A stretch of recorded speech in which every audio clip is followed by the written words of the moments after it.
President Trump is in the headlines for his tweet about South Africa. One America's Pearson Sharp takes an in-depth look at the country's possible new policy targeting white landowners, which some say alleged institutionalized racism. Now, we do want to warn our viewers the following footage is extremely graphic. There's a crisis in South Africa, and in a short time, it's grown from an isolated problem to a full-blown genocide. White South Africans are being murdered by the thousands every year in violent attacks carried out by blacks. It doesn't make headlines, but the problem is quickly spreading. I think the government in South Africa can do more. They keep silent about this farm murders for a very long time.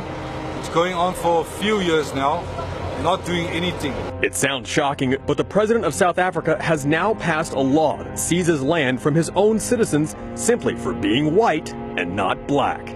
While liberals in the media and other countries around the world are fuming over racism in America, they're absolutely silent on this dictionary definition of racism that's currently claiming thousands of innocent lives every year. But not everyone is turning a blind eye to the situation. Despite attacks from the left-wing media, President Trump sent out a tweet on August 22nd asking Secretary of State Mike Pompeo to investigate the problem. And South Africans who have been victimized by the government and seen their neighbors murdered say they appreciate President Trump's efforts. We need the international community to send out a warning to say it is not in the interest of the country, it's not in the interest of the country's economy. Rethink your position, and I think Mr. Trump's tweet was a great start. But not everyone is taking President Trump's tweet with enthusiasm. Julius Malema, leader of the extreme left group Economic Freedom Fighters, says President Trump should stay out of South African affairs. Donald Trump is not saying anything we have not heard from white people. In all the hearings, I even commented and said, I'm still to meet a white person who supports expropriation of land without compensation. But since Malema is actively calling for stealing land from white residents, it's not surprising he doesn't want President Trump to interfere.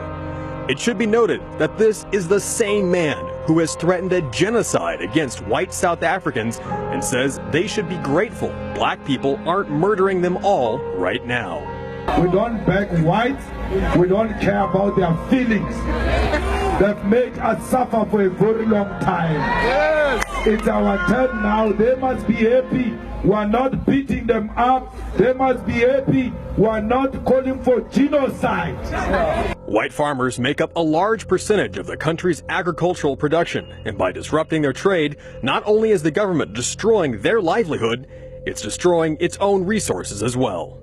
If a farmer in South Africa is murdered, a farm is murdered, a community is murdered, and food security in South Africa is murdered. Critics point out that South Africa is heading down the same path as Zimbabwe, which seized land from white farmers in 1999. The results saw white farmers flee the country, creating a devastating collapse of the agricultural sector and a famine that left millions starving. Unemployment soared to 90%, resulting in widespread poverty.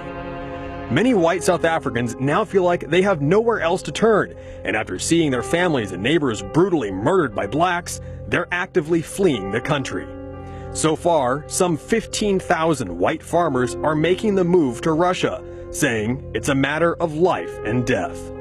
It's fact, we've lost 4 of our neighbors in the last 10, 12 years due to farm murders. My direct neighbor was murdered 4 or 5 years ago, and it's people very close to you eventually that gets affected. So it's a great concern to us, and I think it's something that government should look into and try and stop as soon as possible. From 2016 to 2017, there were some 74 murders and 638 attacks on white farmers, a dramatic leap over the past 20 years. Some of those attacks were incredibly gruesome, but have become so commonplace they got no media attention at all.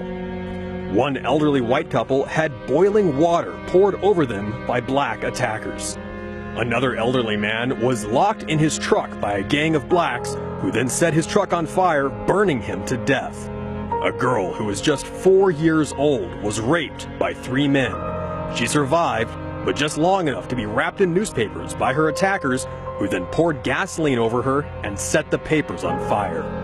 Another 3-year-old girl was first crucified on her parents' kitchen table and then raped while her mother was killed and her father had his throat cut.